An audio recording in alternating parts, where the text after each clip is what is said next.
good morning, or in some cases, perhaps good afternoon, everybody.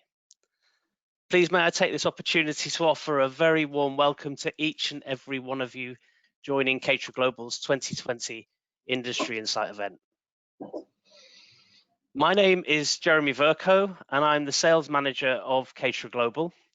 And I'm so pleased to see you all tuned in today to this virtual version of our annual event. As many of you will know, we would normally host this event in person at several locations around the Middle East. However, 2020 has become the year of digital interaction, virtual meetings, as we all adapt to a new norm.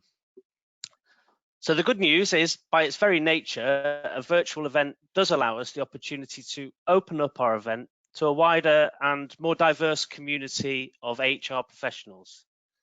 So it's great to have so many new attendees here today. Now, in our live session today, we're going to be sharing some key insight from our latest industry research, exploring how hospitality operators have been tackling the pandemic across their teams. After which, we're going to move into a group discussion where our expert guests will be sharing their insight and their experiences on the increasingly important topics for HR professionals around leadership, employee well-being, and the changing demands and considerations for the training development as we move through to the next stage of the crisis. Now, through this incredibly challenging year, it's more important than ever to demonstrate strong leadership and empower your teams to not only survive, but to thrive. Now, at CatererGlobal, we've always had a long-standing commitment to curate market insight. And in this live session, we're going to be looking at three core areas to ensure that your teams thrive, and we'll provide you with practical advice and guidance on the step that you, as employers, can take. Next slide, please. Now, we're delighted to be joined today by an experienced and knowledgeable panel of experts. Firstly, Afeef Hussein. Afeef is Regional Director of Training, Development and Quality Assurance at Lux Resorts, Hotels and Hotels. Afeef also joins in his capacity as President of the Maldives Human Resources Association, where the topics that we'll be exploring today are of keen interest to the organisation's members. We're also joined by Jane Sunley.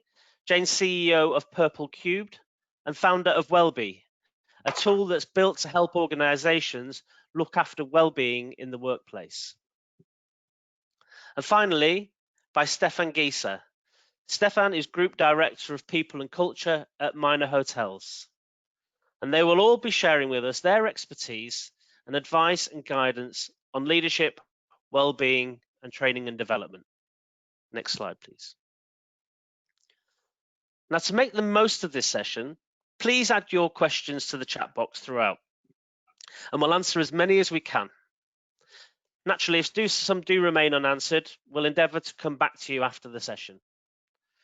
And as we go through, please do engage on Twitter and with using our handle at CatererGlobal and using the hashtag CatererGlobal2020. Now, before we get into the panel discussion, I'd like to share the key insight from our latest CatererGlobal research.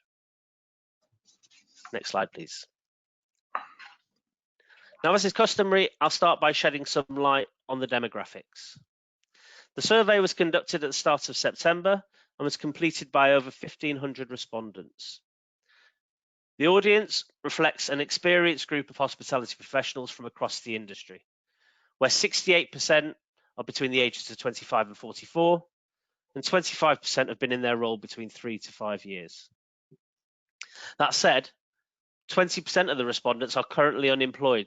So it does give us a real insight into the thoughts of a significant and unfortunately increasing number of hospitality professionals. Aligned to their experience, 73% have management and supervisory responsibility.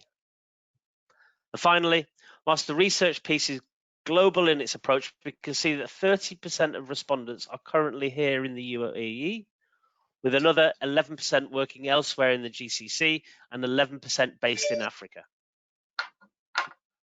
Next slide, please. Now, if we look at the first pillar of our research, that of health and mental well-being, we asked respondents about the structured support offered by their employers to address mental health and well-being issues. 50% of respondents indicated that their employer didn't offer any formal support. And whilst this is clearly a concerning fact, it also represents a huge opportunity for greater employee engagement around this subject.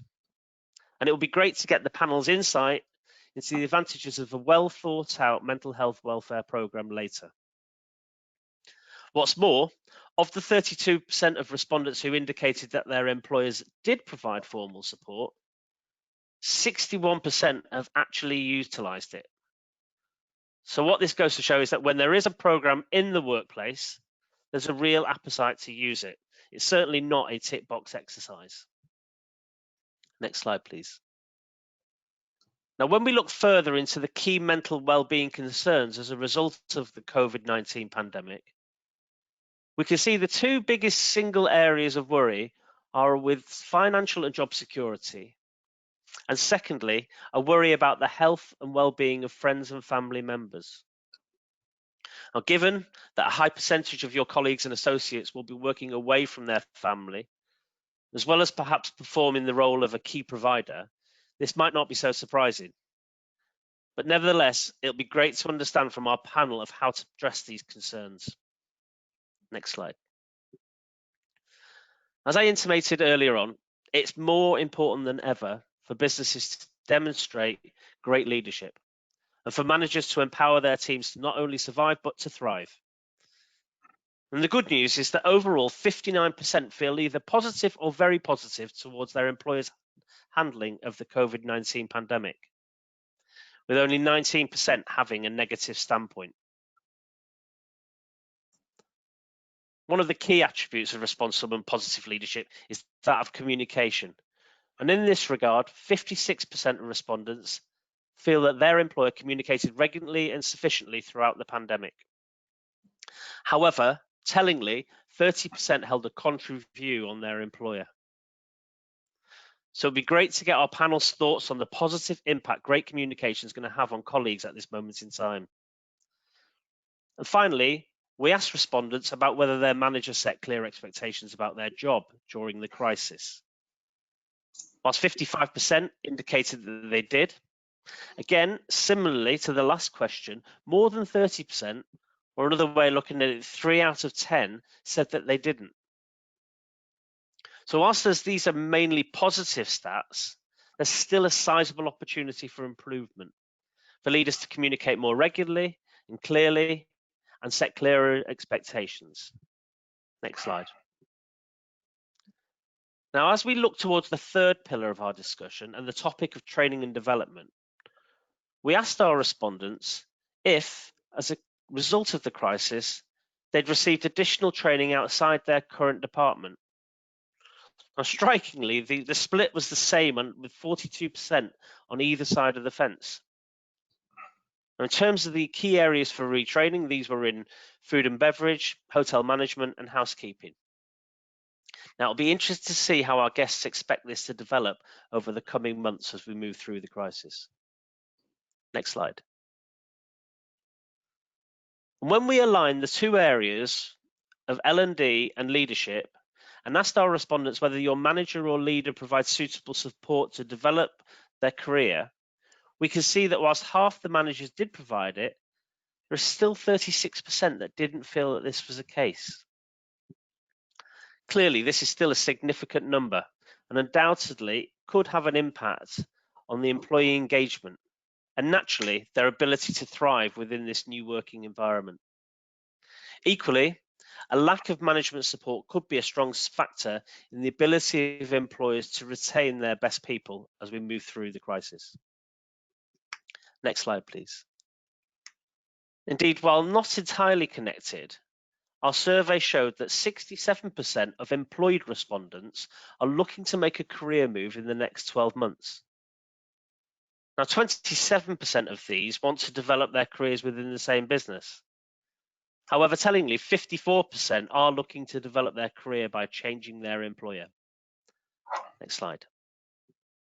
And if we look closer at their motivations, at the top of the list, it is a desire for a new experience and a new challenge, and followed closely behind by a desire for career progression and improved career opportunity. For me, this highlights a clear opportunity for employers to improve their retention by paying closer attention to these ever-exacting career aspirations and needs, as well as the need to have a well-thought-out development program that caters to employees' needs as well as the operator, and that must be at the heart of any L&D strategy. It'll be great now to get the insight of our guests on this subject. So, without further ado, I'm going to ask Jane, Afeef and Stefan to turn on their cameras and we can start to kick off our discussion.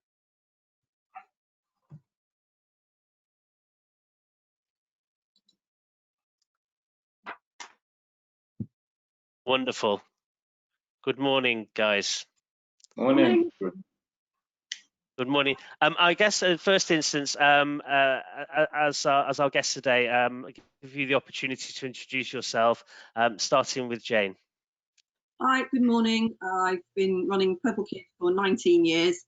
We've evolved over the years, but we basically do three things. We do consulting around being a great place to work, employee engagement, culture, and so on. We do quite a bit of work with leaders, less in a training sense, more in a group coaching sense, so that we can get them developing the skills they need today. And the third thing, we have quite a sizable software business that looks after communications, employee engagement, career progression, and so on. I also write and do a few things, but that's me. Never quiet. Thank you, Jane. Afeef. Yes, good morning and good afternoon to everyone who's joined us on this important webinar today. Jeremy, thanks for the introduction. I'm currently based in the Maldives right now. The weather is quite beautiful here. And I work for Lux Resorts and Hotels and look after the human capital within the properties in the Maldives, and obviously supports in terms of the operation. I'm also currently the president of the Maldives Association of HR Professionals, the leading HR body in the Maldives that focuses on developing the profession of HR. I'm sure there are participants from the Maldives, and once again, welcome to all the participants, and we look out for a very valuable and good discussion today. Thank you very much. And finally, over to you, Stefan. Yes, I'm Stefan. I think thank you for introducing me earlier as well, Jeremy. So basically, as Jeremy said, I'm working for Minor Hotels, responsible for people and culture in the Middle East and Africa region. I've been in the hospitality industry just over 20 years. And like most hoteliers, the past 16 years, I've been moving between 3 continents, living in many different countries, and currently I'm in Dubai and talking to you from Dubai. Welcome to everyone, and thank you very much for your interest as well. Thank you very much indeed. Well, I guess to kick off the discussion, I think the first question I'd really like to put out to you guys is around the subject of well-being. Why should employers take well-being so seriously? And secondly to that question, what are the benefits of investing in a great well-being program? And I'd like to start with you, Stefan. Okay. Okay, I think the short version of the answer would be absolutely employers should take well-being seriously for the future success of their businesses. Now, to be more specific, I think it is more important at this point than ever for leaders to be aware, to be sensitive to the well-being of their people. Employee well-being directly improves mental and physical health in the workplace. I think that there's a list of benefits of looking after the well-being of your employees, both psychological and physical well-being. And some of the examples on the list would be firstly looking at improved productivity. And I think we all would like our team members to want to achieve successes in the business, to want to actually do well, and that's what high productivity will ensure. We're also looking at motivation. We want people to want to come to work. We want them to be motivated. We want them to give the best service to our guests, to our clients, and of course we want them to actually want to be motivated to achieve the company's objectives. We want them to enjoy working with their teams and so forth. I also think that higher awareness of well-being and looking after the well-being of our team members would definitely ensure that we minimize any safety risk in the environment. We want decreased absenteeism, which will decrease absenteeism. It will decrease turnover. I think we saw in the statistics as well, talking about turnover. We don't speak to the businesses as well. So that's just a few of the very long list of benefits that we do have, and I think that a further reason that we should take well-being seriously is that now at this point we've gone through an extremely difficult 2020. Everyone during this time has dealt very differently with the situation, very differently with the challenges that we're encountered with. So if we look at the past few months, some team members believe that we're all in the same boat. They could actually see the light in the end of the tunnel and know this is temporary, that it's going to pass. Some had the resilience, the motivation and the positive thinking to think that way. But there's many of our employees, many of our team members that doesn't see things this way. They need a bit more encouragement. They need a bit more guidance, and we need to support them to get through this and see that light in the tunnel as well. And for this reason, I think leaders should be close to their teams. They should show that empathy. And I think during the past few months, people reacted in extreme different ways to, firstly, the isolation that happened during the lockdowns. They reacted differently with the struggles of balancing their work and their families, experienced job insecurities. They had fears of losing their job, struggled with pay cuts, reduced benefits. And you mentioned just now in the surveys as well, the worries about the well-being of their families itself. And then on top of all this, had concerns about, and still have concerns about, the infection out there as well. So these things could various different responses of people, which starts with low motivation, things like anxiety, mood swings. It can get as serious as depression, burnout, and that's why leaders need to look at the behaviors and behavior changes of employees. And that's in a nutshell why I believe that it's important for leaders to take the well-being serious. And it's not only a benefit for the company to actually look at well-being. I actually do believe that it is crucial, in my opinion, to invest in well-being currently, especially now with this. Thank you. Yeah, absolutely. It's at the heart of great leadership. Jane, what's your thoughts on this subject? Okay, well, thank you for your survey. Very interesting. We've just heard that over 50% of your employees out there are going to go and work for another company. And I think that what's happened in COVID times is the good guy employers and the bad guys or girls employers have been quite distinct, actually. And people do have memories. And I just think from a reputational point of view, people who are looking for a new business and want to go to somewhere where they're going to be looking after, where people care, where they've got trust and so on and so forth. So I think in a sort of big picture, yes, there's a moral obligation to look after your people in a wellbeing sense, but also just from your reputation as an employer of choice. So that would be my first one for all. I mean, I agree with everything Stefan said, obviously. Also, put simply, people can't perform if they're not well. You know, they might go through the motions, but you're not really getting the engaged employee. You're not getting the creativity. You know, if they're dragging them out of bed every morning and they really don't feel great, clearly they're not going to be productive, etc., all the stuff that Stefan has said. So I think, you know, it's not just a moral thing, it's not a fluffy thing, it's a hard-edged business issue now that is becoming more and more important. And I do think if employers don't do something about it, they will fall behind. So sorry to be the harbinger of doom, but I think that's the case. So it's a fundamental of fundamental approach that businesses have to have now. Not a nice to fluffy thing. Not Totally. anymore. Okay, thank you. Afeef, what are your thoughts?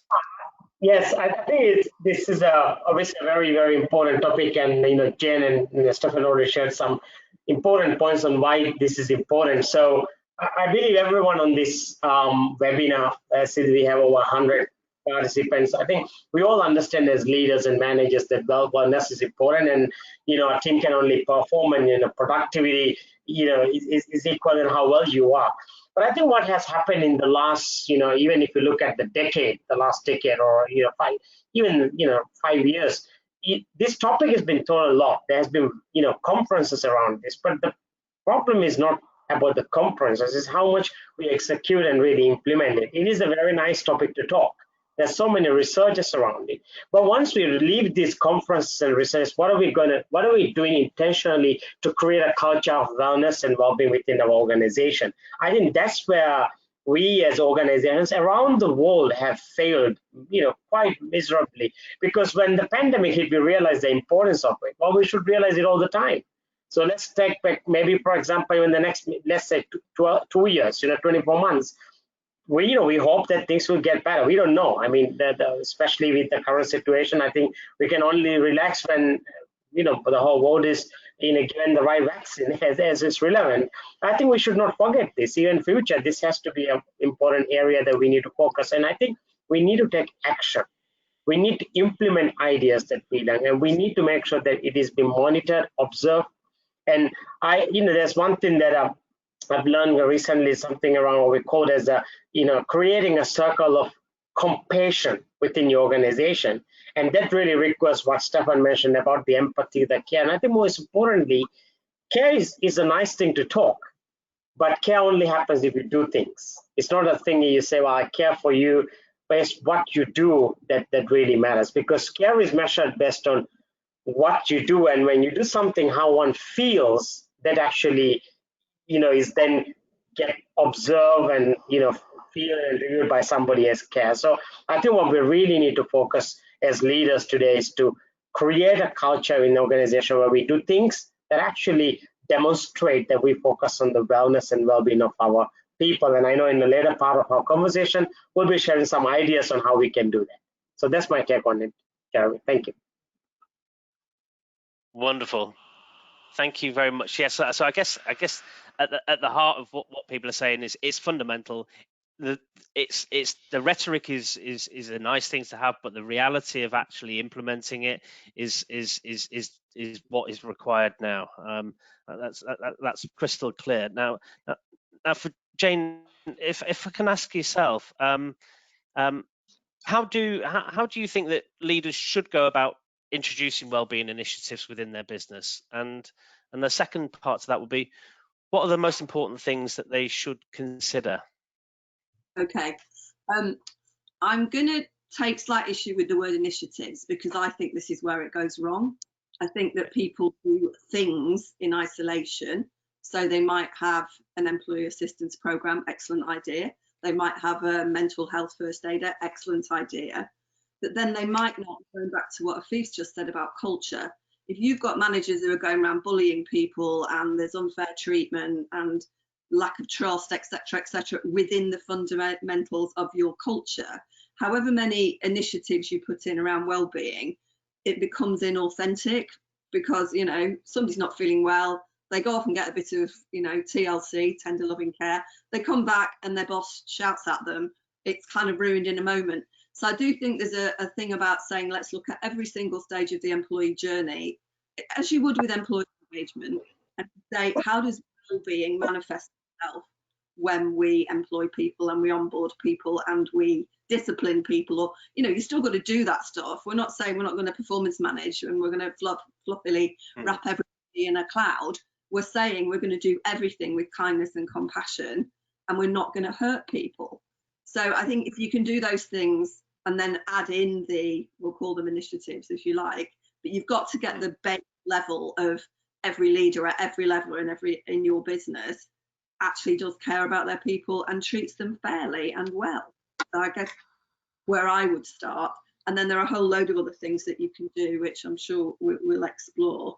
But some of the fundamentals are just, making sure everything's very safe, and making sure that communication is flowing and people know where to get information. So it's not necessarily about thinking about the very hardcore, real, pure well-being initiatives. It's perhaps about just making sure that all the fundamentals are there first. And then I would go on to say that instead of giving a lot of solutions to everybody, which if you're not very well is completely overwhelming and can make you feel worse, tools that enable people to assess their well-being, and they can find the support they need that's specific to them, because it's all about the individual. We've got companies. Sorry, go on. No, I was just going to sort of hover on that point of the individual being at the heart of making the decisions. Is that probably one of the guiding principles, that it's about the giving them the tools to self-diagnose what their issue is? Well, I believe that, yes, because if you're not great and someone says, well, have some yoga and do some exercise and here's some fruit and here's a sleep pod, all those things that people give them, if that's not what you need, you just end up feeling absolutely bewildered and despondent. So it's about tailoring them. Everything about employees now is about the individual. You can't sort of lump them all together in a group anymore and assume they're all the same. They're not. And we want diversity, we want inclusivity, and the only way to do this is to find ways to channel into individual needs and wants and find a way to fulfill those.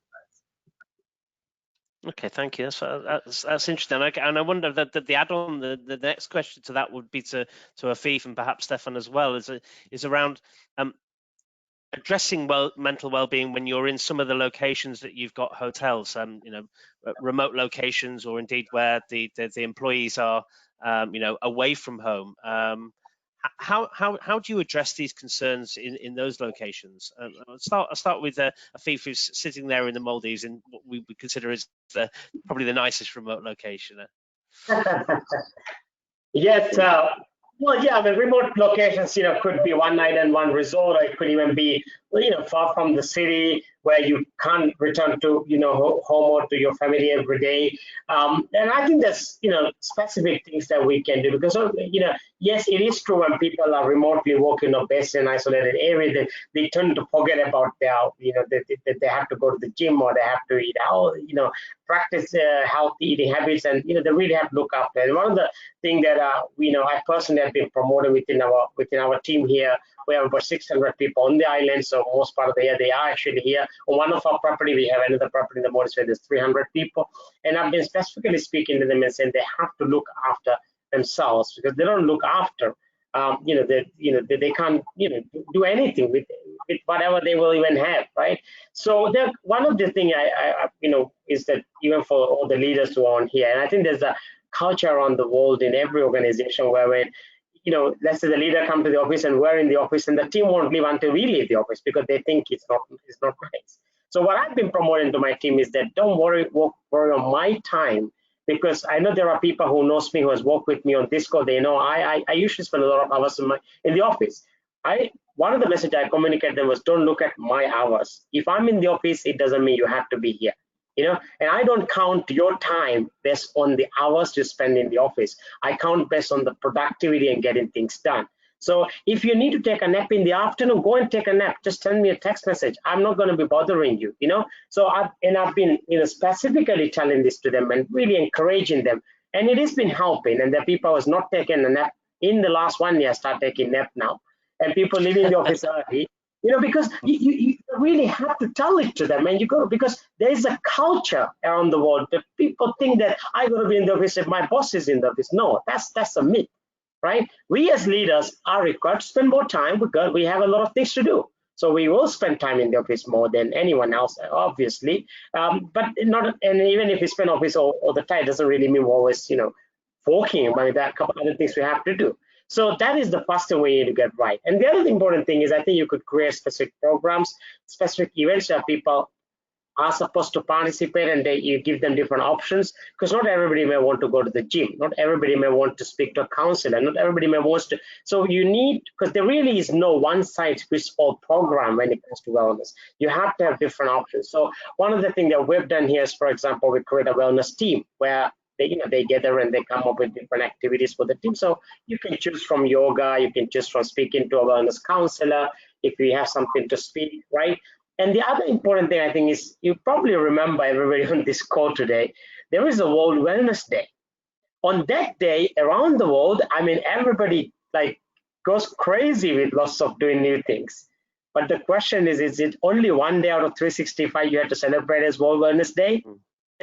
So in your company, in your organizations, every month, have a special day, or even a week of wellness. In fact, a couple of days ago, we celebrated a wellness weekend within our company, where on those 2 days, we did a lot of activities, which actually had an opportunity for every team member to participate based on what they like to do, because there are, healthy eating programs and this and that. So I think there's a lot of things that you can do around that. And again, it's all about, there are hundreds of ideas, but looking at what will work well for your organization and doing it. There's also one other thing. For example, in remote locations, you would normally have a clinic or a little health center. Look at the data and the reports and analyze it and see, is there a pattern of your people?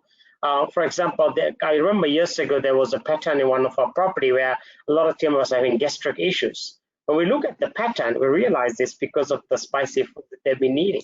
Immediately we change that.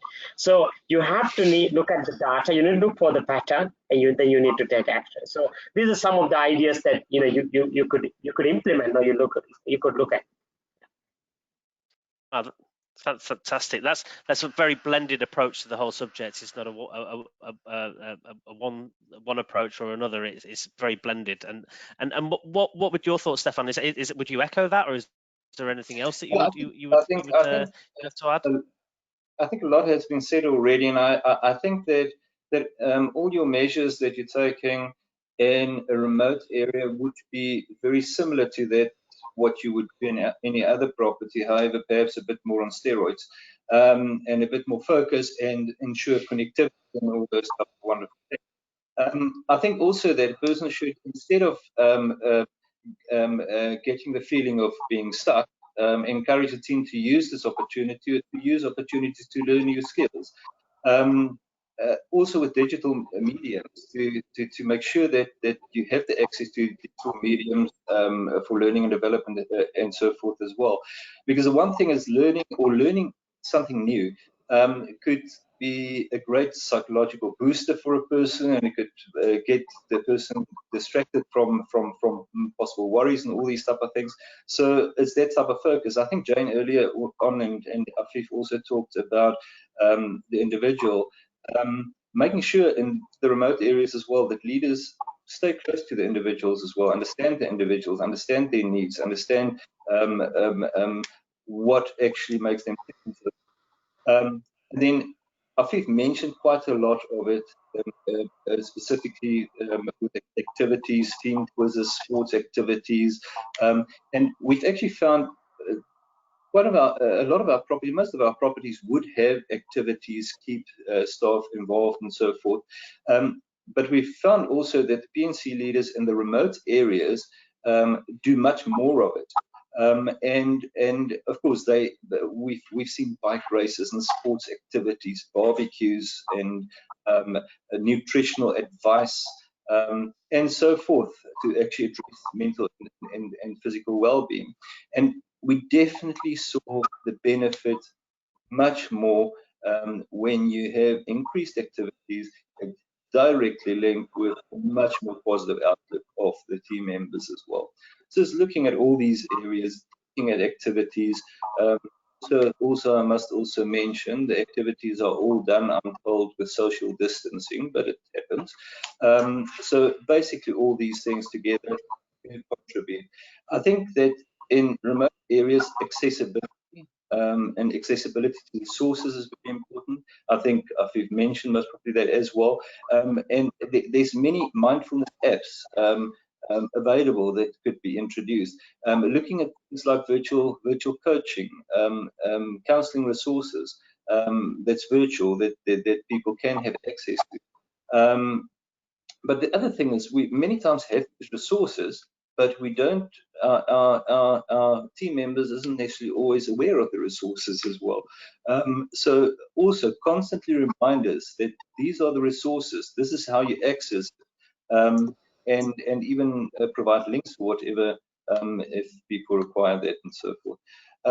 So it is necessary to keep a close eye on the behavioural patterns of the people on remote areas, but also any property during this time as well. Of course, get things like make sure that there's isolation and loneliness and all those type of things with individuals and so forth. Another thing is to look at a buddy system as well, to get people paired up to make sure that we have buddies look after one another on these properties as well. Make people involved and keep them involved, make them feel that they're involved, whether it's in the business, private life, on the resorts or whatever. Encourage also open, expressive ways to share concerns, to know that they can talk to you without fear of judgment and all these type of things. At the end, simply listening can actually be hugely helpful as well in these circumstances anyway. So that's basically in a nutshell what I believe. Okay, I mean it's quite clear just from speaking to both of you from an operations point of view. There's a whole myriad of solutions there, and I called it a blended approach. But there's so many things that you can take into sort of any location, particularly those remote locations.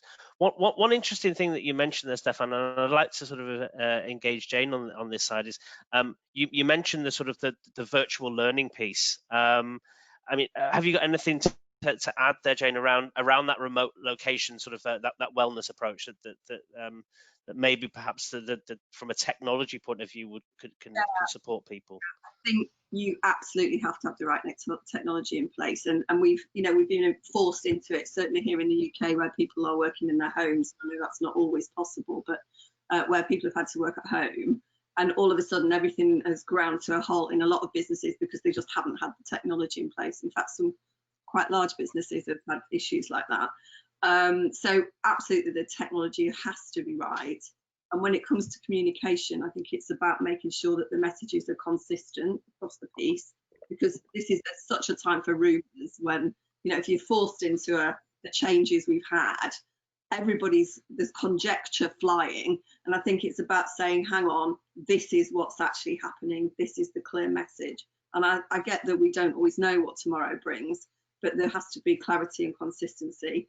And there should be a place that people can go to find the information they need, because at the moment information is flying at everybody at a rate of knots. And I think it's about saying, look, you can't take all these messages in, it's just too much, and that's not good for people's. So it's about saying, if you want to know what's happening, go to your comms hub, whatever that might be, a digital place, and you can see the video from Stefan about what's happening in his company, or you can see what the plan is for the next week, or whatever it is, just making sure that things are available. But also into that, mix in some opportunities for people to socialise remotely or do something that's fun as well, because now we've got to keep you up there and have a mix of the serious and the light-hearted. It sounds as though Afeef's doing that in the Maldives very nicely. We're all going to come over there, I think. But I think you have to do it virtually if you can't. Maybe if you're on an island and there are 600 people, in a way, maybe it's slightly easier to make that the family. Whereas if you've got people in 20 different locations all over, making consistent and making things connected then is even more difficult. So I don't think anybody's got it easy by any means. But I think technology, communication and fun, a mix of those things can really ramp this up. Yeah, I think we've seen from the research that once people are aware that there are well-being programs and support in place, they get utilised. And so that communication piece to let people know is at the heart of it. You know, they really truly embrace it when they find it, because, you know, people do want that support. I think one area that we constantly hear about within all businesses at the moment is that you know, we've got to find a solution through things, and we've got to build up a resilience to what's going on. It's here for a long period of time, whether we like it or not. It's there for a considerable period of time. Around that period, around that sort of subject of resilience, we talked about communication, but I wonder, is there anything else that helps to build resilience in your team? And I want to start with Stefan on that, please.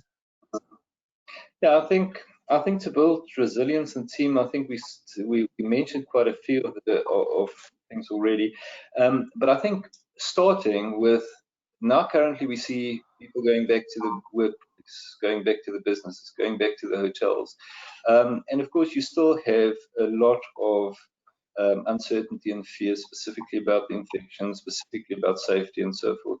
And I think that's a good starting point as well. Make sure that people coming back understand the environment, how to keep themselves safe, how to keep the colleagues safe, the guests safe, and so forth.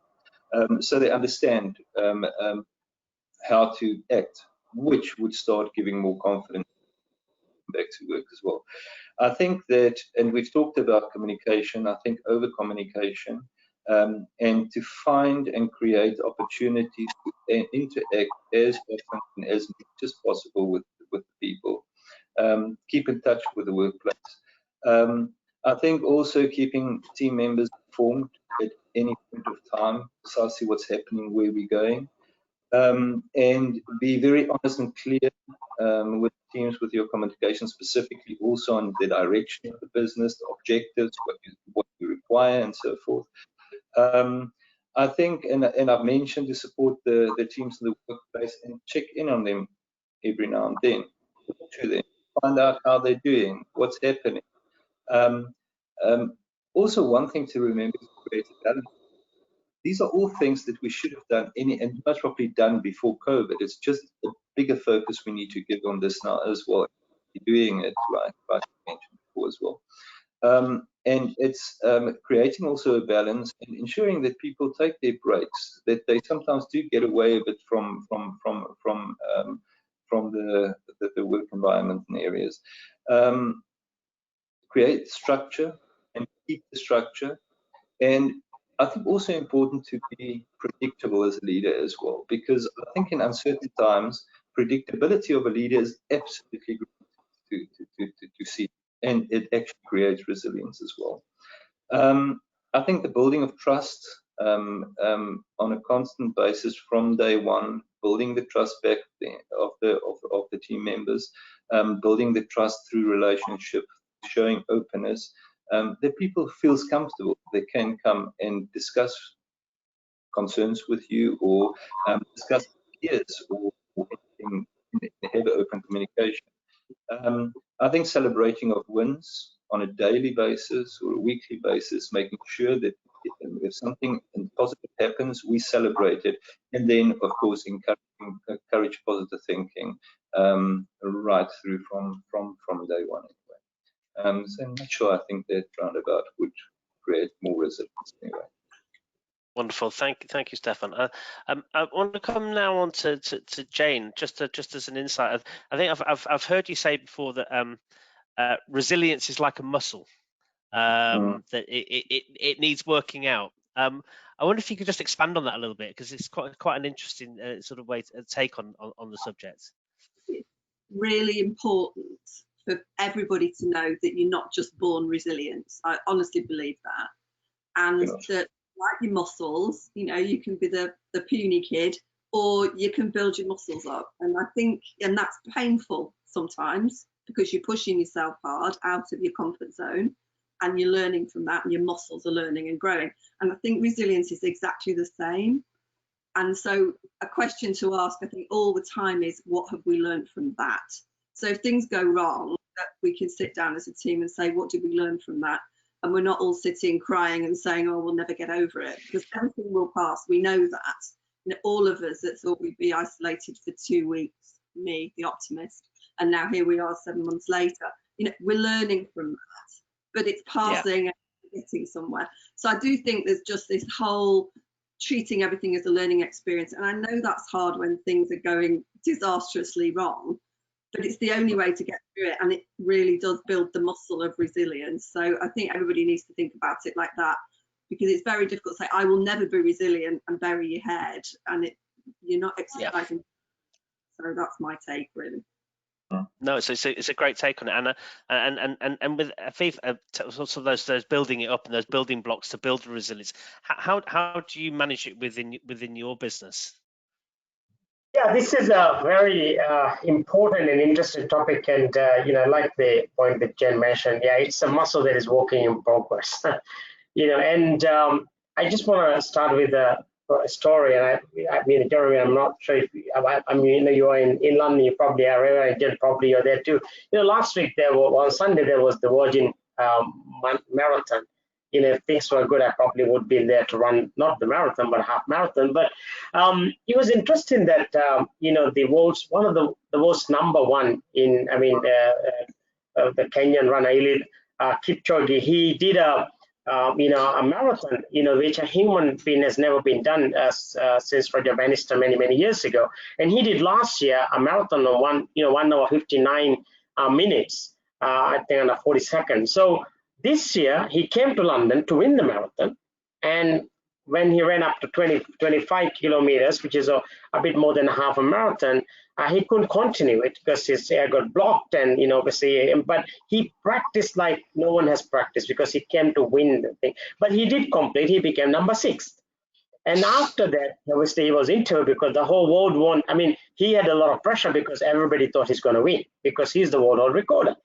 But he became number 6, and you know what he said? And he said that I came to London to win, but accepting the result is a part of the sport. I am going to come back stronger in 2021. I am going to win it.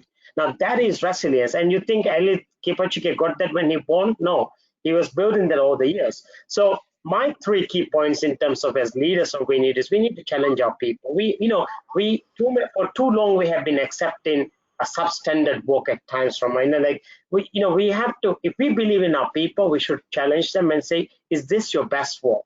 Is this the best that you can do? So if they bring something, look at in a different perspective view and challenge them, can you do better? And ask them to go and do it. You see, every time you ask them to do better, and if they do it, they're actually helping them to build that resilience muscle that Jane spoke, or the mindset, because then the chance of them giving up will actually be very, very, very less. And the other important thing is that, often, for example, we study failures, because we want to, know what went wrong. We should also be studying success. For example, if a company had a 1 year of success, when was the last time that we did a post-mortem of our success? We often do failure. So we should actually be sitting down and say, we did so well last year. What did we do so well last year that made our results so great? Based on those things, well, what can we do even better? Because often if something goes wrong, we will sit down and say, well, what did we do wrong and what can we do better, right? And really the third point there is that in terms of building this resilience mindset, we need to create challenging workspace and challenging tasks for them. There are, especially, and I'm sure Stefan would agree with me, in the hospitality industry, we love having people. All the managers will say, I need more people, I need more people, I need more people. But all the hotels around the world are running on such a low meaning. I mean, we literally operate some of our hotels on a daily basis. We look at the menu we need. On an hourly basis, we put them at work. You see, that has never happened in the last probably, maybe 10 decades, probably, or 5 decades, because it's been so challenging. And you know what? Those people are even performing better. So you see, but initially, when we told them to do it, they said, oh, no, we can't do it. We need more people, It's easy to say that because, they see the resources are sort of available. So you need to create the challenge. And now they have learned it. And now there are managers who would say, well, yeah, I think we can run even with this number of people, right? You see, they would never say that before. So it is we as leaders, obviously believing our team, giving them these challenging situations, be there for them when they do it, and feedback with them, and obviously encourage that they can even do better. And I mean, what a great opportunity now we have now, plus the next 24 months to build the resilience mindset within our team, because this is something you will need now and forever, right? So I think there's a great opportunity here which we should not miss. Brilliant. That's yeah, that's really intuitive stuff. And I think you know, that whole idea of not being afraid to have straight and direct conversations with people, you know, to challenge in a positive way, you know, will, you know, build up, and it's those incremental gains that you're able to make. You know, it all adds up, and we talk often about having a rear view mirror, seeing how far we've come. And it is great to celebrate, you know, that those gains after, you know, over a period of time. And nicely moved on through to sort of the training and development piece there, Afeef, with looking at that cross training piece, looking at the manning guides. I think one of the areas that we've looked at in the research was the amount of training that retraining in different departments that employees are getting, and you know, it's a very much an even split of 42% on either side of the argument. I just want this question to Stefan. I guess, you know, we're seeing this trend at the moment that people are getting retrained in different departments. How do you see that developing over the coming months? Yeah, I think of course, we all know there's been massive changes in our business, massive changes in the approach that we have.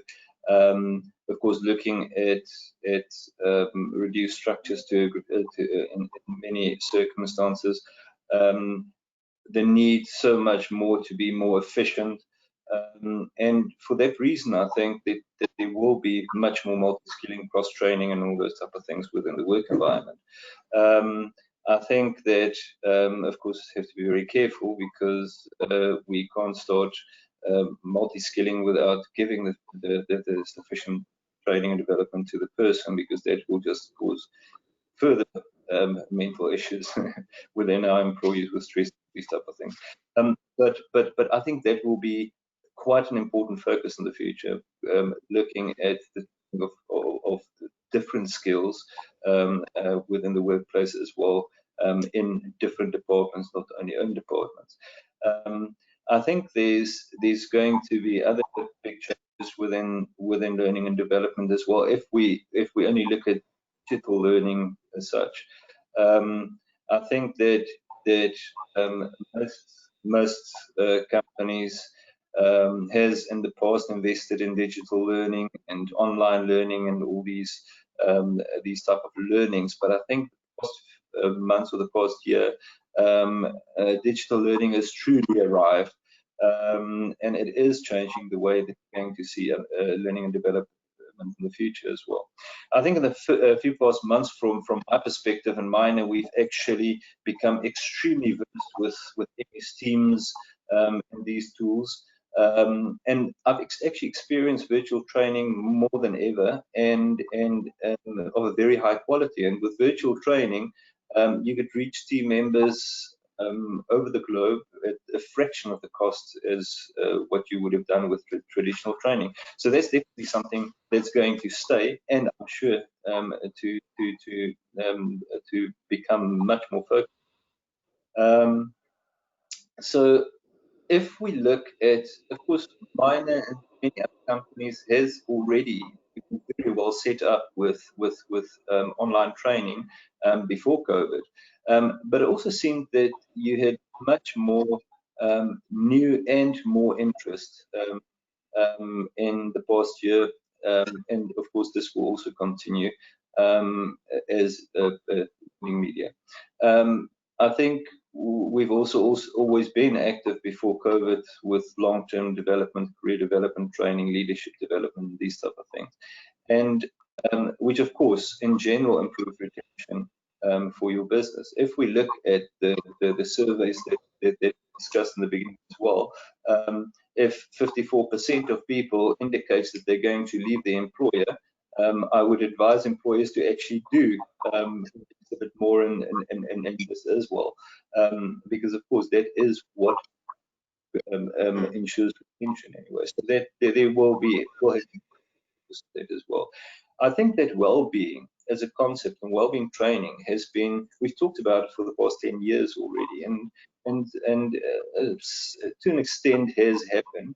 I think that's one thing that this year did. It put an extremely strong focus on well-being training and well-being in general in the workplace, and I think that would be training as well that we will see much more in the future as well.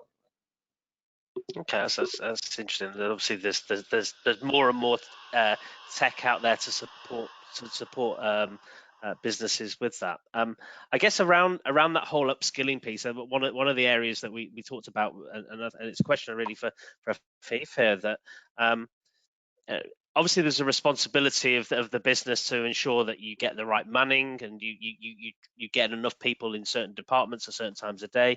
So you need to upskill those people. Versus the demands and the requirements that are requested by your employees. I mean, in terms of, is there an ideal balance of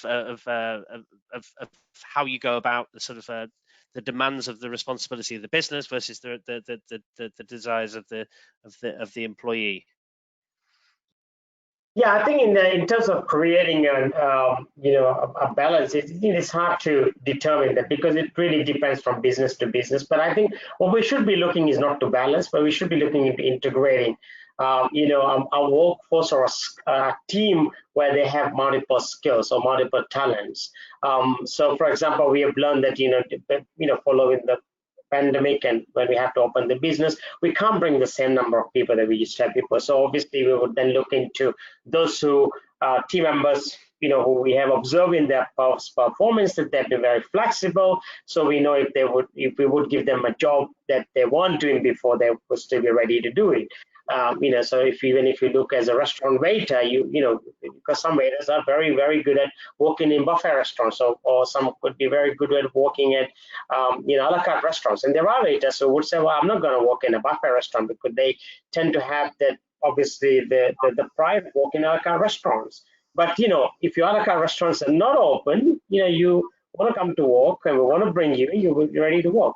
Not necessarily you need a new skill to work in a buffet restaurant. It's a mindset. So I think what the first point is that you have to find a way to create a culture where, not just now, but even for future, that you have a team that has different skills.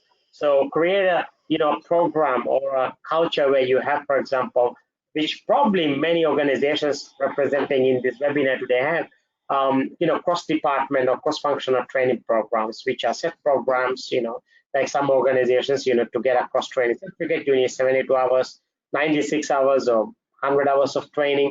Or you have programs where you understand what people love doing, because you can't just ask somebody to come go and work somewhere. I mean, because it has to be of their joy. So, for example, you could do a survey in your organization to find out what people love doing, what gives them the biggest joy, other than their current job. So you could have, for example, somebody who is working in the reservation department.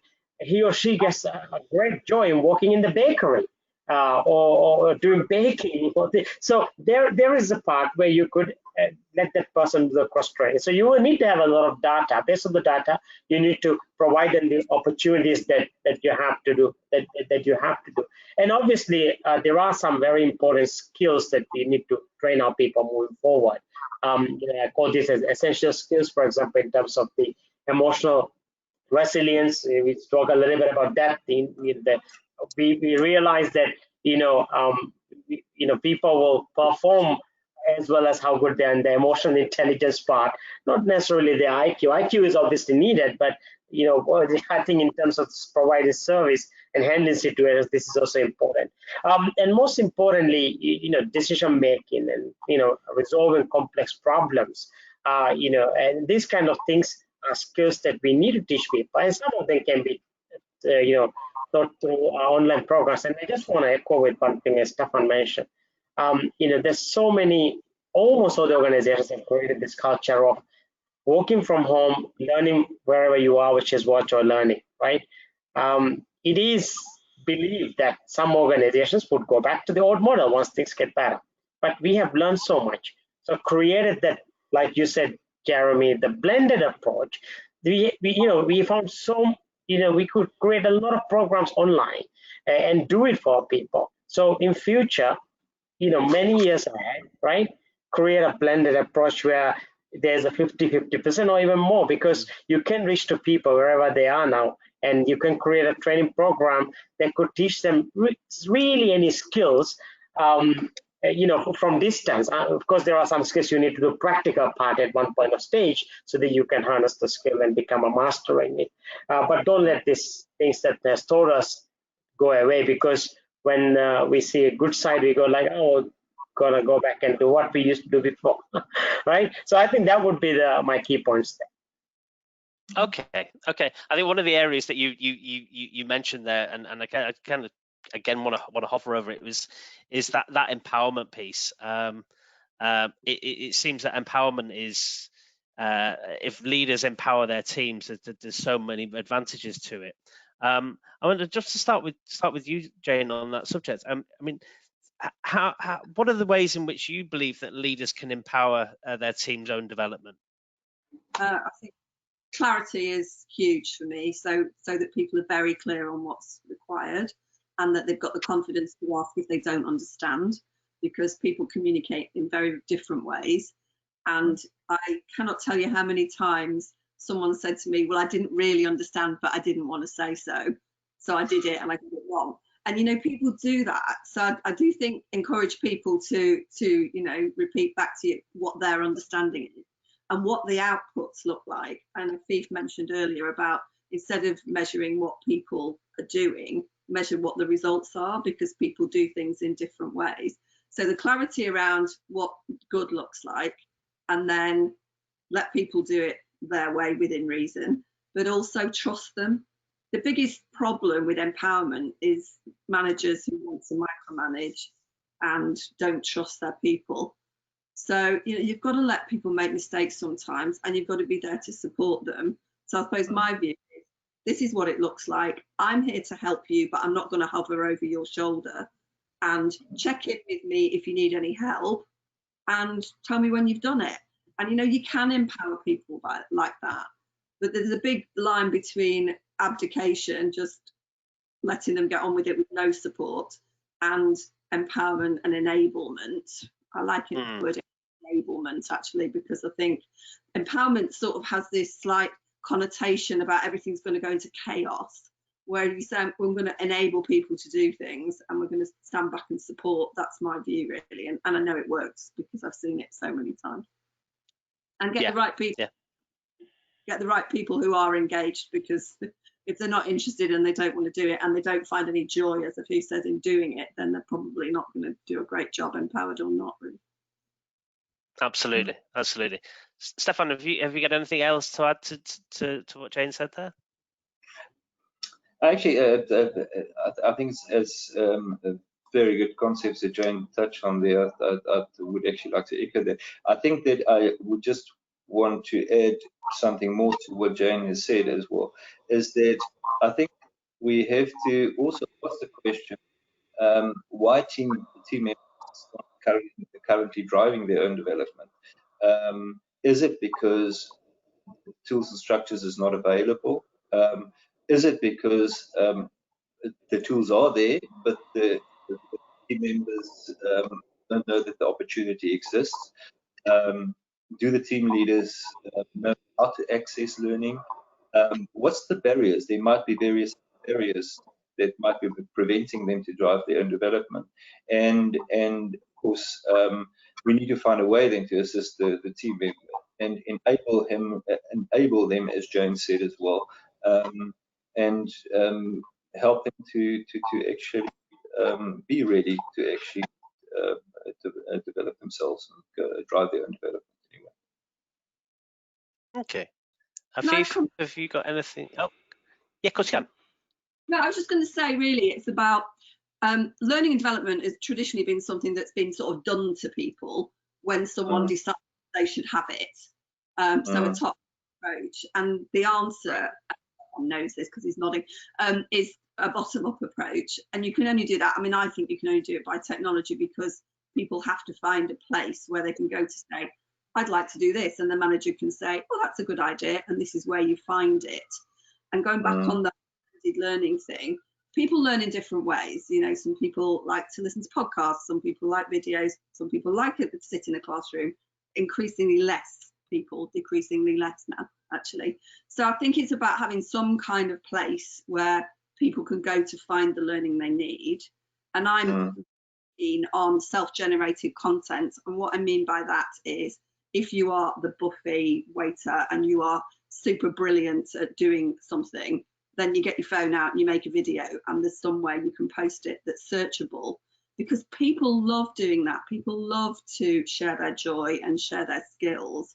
And I'm not saying you can do all training by that, but you know, a young person today, if they want to know something, they ask a friend or they go on YouTube.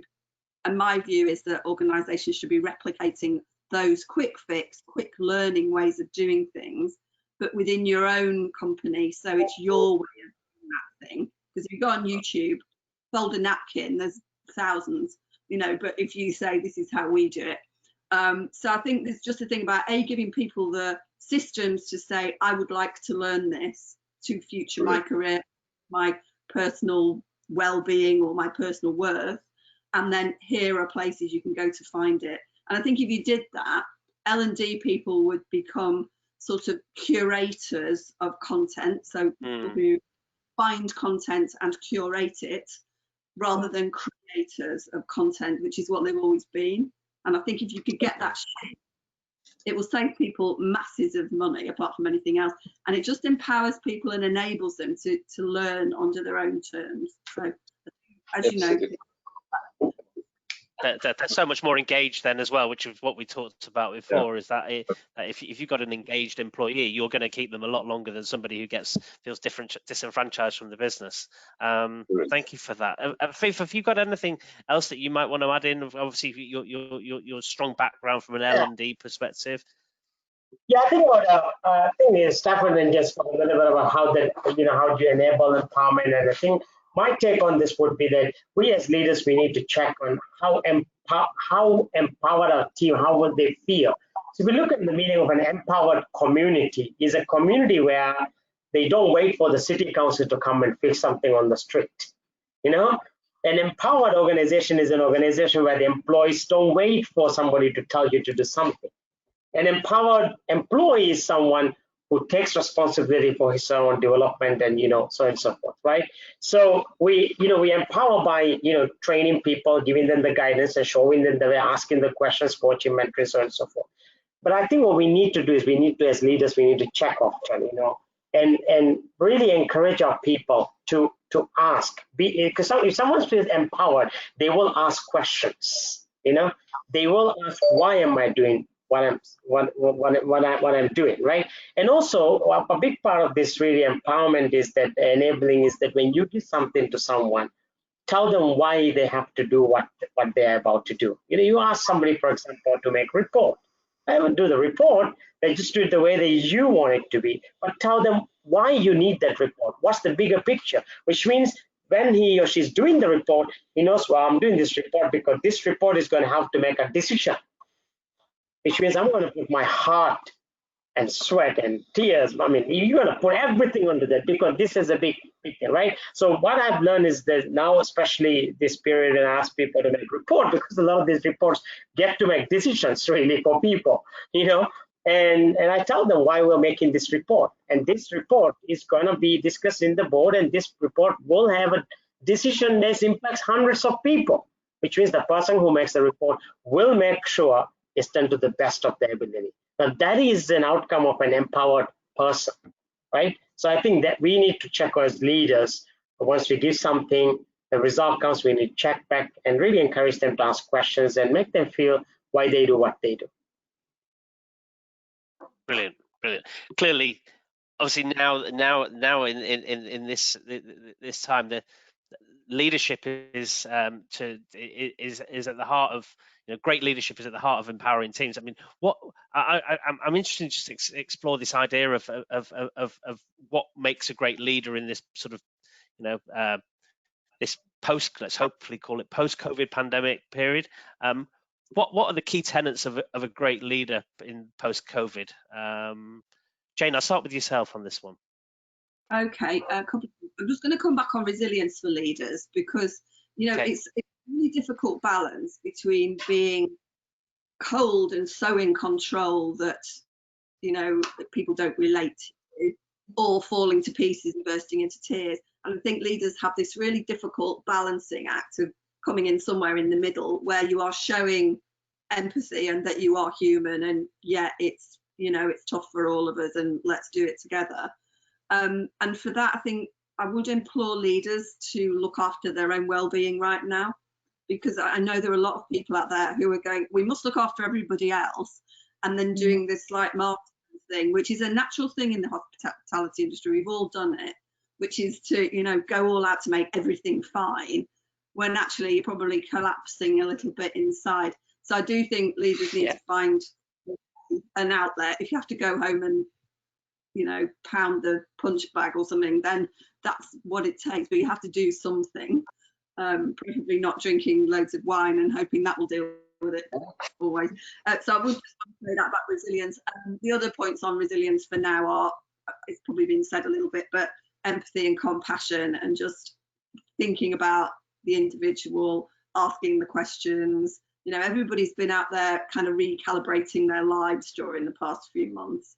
And I do think that the whole listening aspect of leadership and just asking questions and finding out where people are is so important. I mean, it's been said, Afeef said about, finding out what gives people joy and what they enjoy. I think people have suddenly thought, why am I doing things I don't really like? Life's too short. We need to change things. So I do think the listening piece around that, just making sure that you understand your people, really seems super important. And people are changing as well, aren't they? People's view of their work has changed as we've moved through. People working from home, people doing a different approach to their job, and I think maybe leaders have just got to understand that it's not the way it always was. It's different now, and they have to embrace that philosophy. And as an opportunity.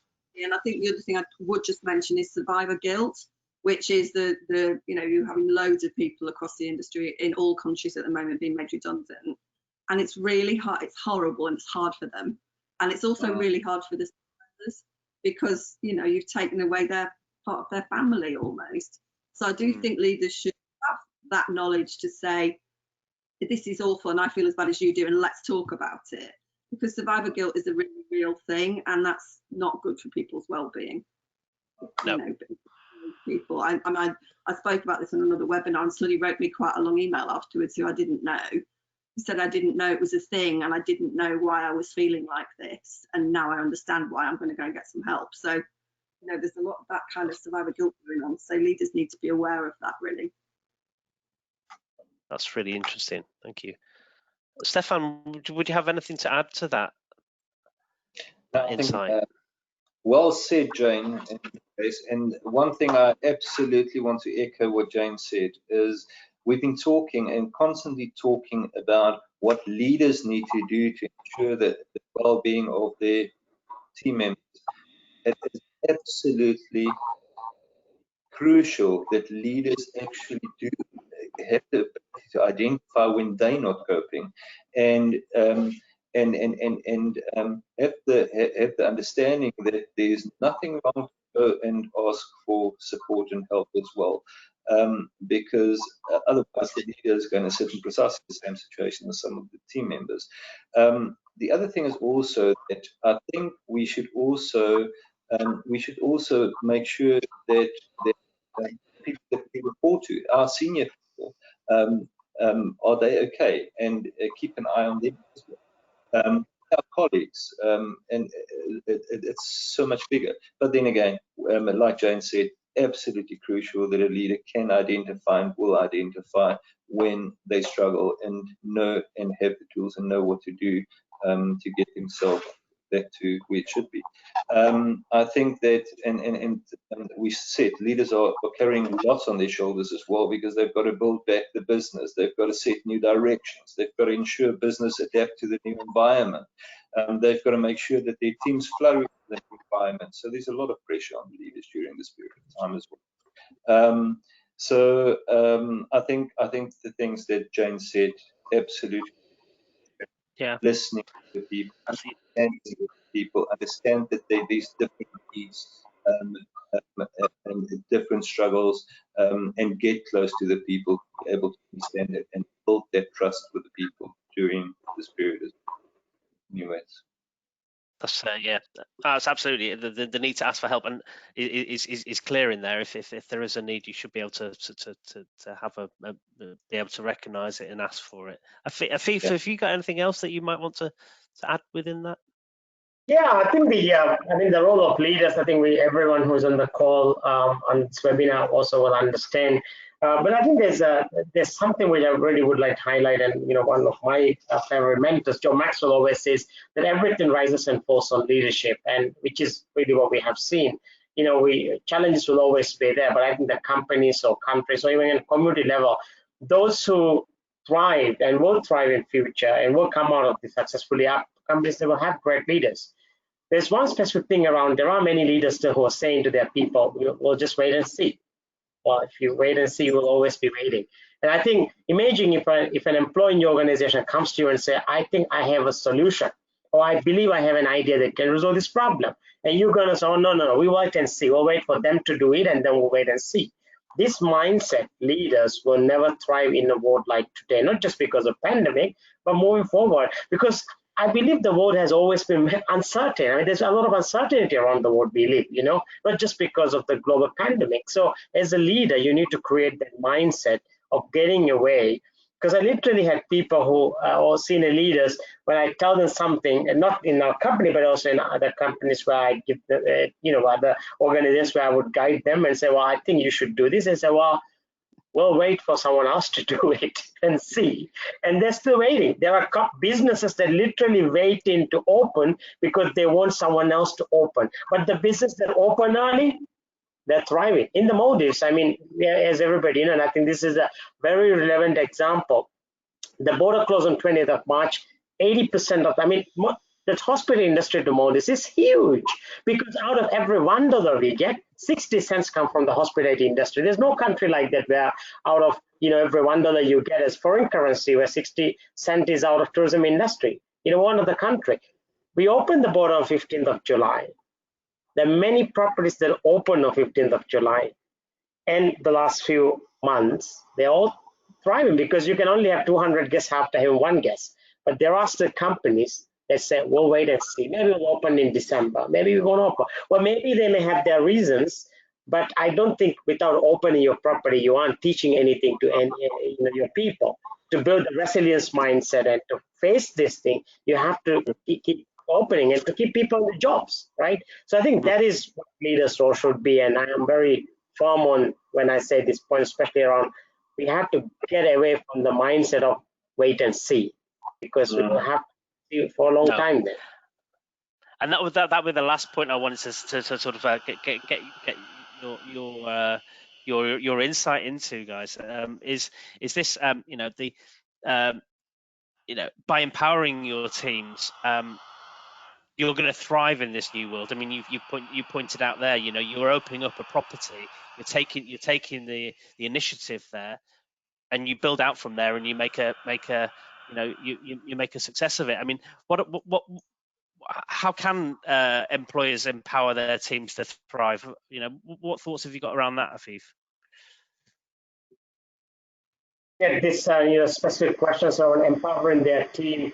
One of the things that we have learned, as I think in our previous question we're discussing, is the importance of having great leaders in our company. Great leaders at different levels, not just from top level decision makers, but at every different level, starting from supervisory level and above. We need to have good leaders, because if you have a supervisor who manages 20 people, the supervisor is great. He or she will look after the people from all different aspects, and then the person who is above the supervisor look after the supervisor. So there's a culture where everybody looks after each other, and we notice that the specific attention we have to give around developing future leaders, right? So there's one thing that we need to focus is really developing our people as leaders, because it's easy to be a follower because everybody's a follower, at one point.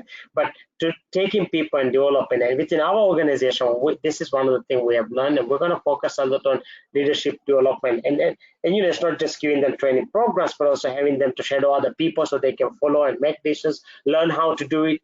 Because the best way to empower the people is to develop them, and make them something greater than who you are. And when we leave our organizations, I think the legacy that we leave is not by having so many followers, but by having leaders that can run what you used to do before and that can even do better, right? And I think that is one of the key focus that I would like to emphasize on this specific question. Brilliant. Okay, Jane, would you have anything else to add on that, on terms of the developing the leaders bit? Building on that, but I'm not a fan of kind of elite talent pools where some people get developed to be leaders and some people don't, because you don't really know, who knows what someone can do with the right encouragement and support and knowledge. So in my company, we have one set of behaviours, if you like, that everybody is measured on and developed to, and actually they're leadership behaviours, but we don't kind of call them that. We just say, look, this is what everybody's going to learn. And they're things like empathy and ability to make decisions and resilience and those kind of leadership traits that we believe people need to have now. And everybody is developed in those. And weirdly, everybody starts behaving like a leader in the best possible sense. So Fantastic. people actually become empowered because they feel more confident, because they've got I'm going to call them life skills, if you like, but they've got those life skills that used to just be taught to the elite few. And that's just a wrong thing. Now, look, you can't send everybody off to Harvard Business School, but you can imbibe a bit of a basic level of all of those leadership skills in everybody. And once people start to feel, actually, I can do this and I feel responsible, they do become more engaged, they do become more productive, they do become more creative. I mean, it sort of happens. So I think stop just saying, right, we're going to develop 20% in those things and everybody else can just have skills training. There's nothing wrong with skills training, but give them a bit more than that, Yeah, much broader church than that. And Stefan, would you have anything else to add to those comments? No, I think quite a lot has been said.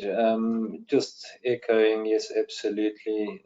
Looking at the bigger picture of development, growth, enablement, and so forth. And I think we've discussed all that now anyway. Wonderful. Well, I think that's come to the end of sort of the questions I'd like to ask yourselves. I think we've probably got 5 or so minutes left. Obviously we've had a chat box open for the last hour or so, and I wonder if we've got potentially one more question, a killer question from the attendees today. Yes, we have had questions coming in, but the one I'll ask you all is, how can you tell if anyone in your team is really struggling, even if they tell you they're okay? Who would like to start? I can start. I think that there's many things. Of course, you do get many people that would actually be very quiet about their struggles and about their emotions, and not talking about the emotions, and very much get energy from within and wouldn't really try to involve people around. But you can always see with behaviors of people as well. Is there any change in behavior of the person? Is there there could be any indication that a person is behaving different than usual, quieter than usual. The way that you easily going to pick up, or would easier pick up, even these people that or a person that would not like to actually speak about it, is to still be close. I mentioned it quite a lot through the discussions today. Be close to people. Make sure that you build strong relationship with people, that you build strong trust, that people feel that they can open up to you. Do one-on-ones with people, check up with people in the business environment. Check in, discuss. Things would come up, whether it's in behaviors, whether it's actually and it's up to you as a leader to actually make sure that you do build this type of. Absolutely. Afeef, would you like to add Yeah, your insight? I just want to share, just very, I think, relevant to that is a real story. Recently I was just going around one of our band, and I know the team member, so I asked him how he's doing. He was telling me he was doing fine, but that was just me passing by. I said, "How are you doing?" He said, "Okay." Literally didn't even have a proper eye contact. But then one particular day, after a couple of days, when I was sitting in the bar because he was alone, so I spoke to him. I said, "How are you doing? How's everything going?" "Well." And then he said to me that I need to talk to you. I said, "Oh, sure, of course." And he was telling me a problem that he has been struggling for, weeks since he returned to work. And I shocked me. And I said to him, "I'm very sorry to hear that. I'll do whatever it takes." And because he was having a health issue, but because he could not talk to somebody else about it. So what I learned from that was that when you spend time to talk to people, specific questions and really give attention to them and connected attention, conversation helps you to find out more. I think often what happens is when we go around, we say, "Hey, how are you doing?" And it's nice to say it's okay. But I think, spend time with people asking the questions, and not everybody will be happy to talk to your, with your doctor or your workplace health and safety officer. Have other people that can speak to them, that they can share it, so that when someone is not doing well, someone is not feeling. And I think and also the other important thing is really when someone tells you that they have a problem or they encounter, take action. Do something about it. So if you do something, the story gets shared with other people, then there's a trust that if I go and tell to this people or this person, something will be done. And I was not always having the title of an HR manager or HR director. My focus has mostly been in the training and quality development. But no offense to the HR teams that I've worked with for. More people come and talk to me than the HR department, because there's one thing I always believe: it's not about just listening, it's about taking action. So if you take action, people believe you will do something about it. And I think the answer to the specific question is really talking, listening, but also taking action. And I think that will then create a culture where people feel they can speak just more than "I'm fine, no, I don't have a problem." Brilliant. Thank you for that. Jane, would you have anything else to add to the gentleman's comments? Sometimes people don't realise what it is that's wrong. There's a video on the CatererGlobal website from Hospitality Action in the UK, and it's a lot of talking heads. And one guy says, "I knew something was wrong, but I didn't know what it was. And when I eventually got help, I was diagnosed with a condition, anxiety or whatever it was, and then he knew to get the right." So I think there's a bit about awareness around just, if you're not feeling right, listen to your gut and do talk to someone. And also, this is one of the reasons we made Wellbee, which we did in the pandemic to sort of help, but our wellbeing assessment tool, because if you've got somewhere where people can go and answer a whole load of questions in quite a secure way, it will say to them, "Well, actually, you might need a bit of help with your assertiveness, or maybe you're feeling anxious. Here's where you can go. Here's what you could do." So I do think there's a bit where don't wait till that beef comes around, because you need help now, and it's really hard to go and knock on the manager's door and say, "Actually, I'm feeling really anxious," because you just don't know what response you're going to get. 5 years from now, if you knock on the door and say, "I'm really anxious, come in and we'll help you." Right now, there are still quite a lot of people out there who'd say, "Oh, go on and pull yourself together." I'm sorry, but there are. And that's what we need to work with leaders to make sure that they do have the right level of empathy to be able to do these things, and not just send people screaming to the hills. And, that word travels. So I think we all have to get it into our hearts to be a bit kinder and make it all right to flag up. Yeah. I think, to sum up that whole question, that I write notes down, and the words that jump out on the page are those straight, direct conversations, close, compassion, and leading by example.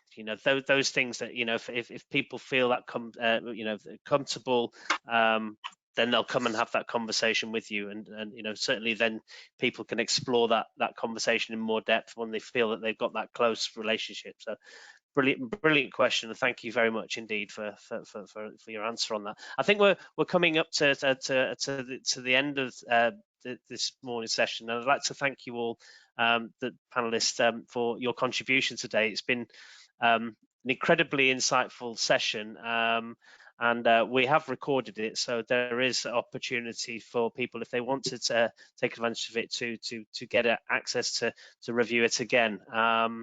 Again, for the audience, if you haven't had your question answered today, we will be following up online to answer these.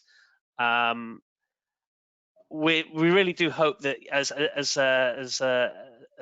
guests of the session, you've enjoyed it, and you've as attendees, you've taken away some practical solutions that you can start to apply today.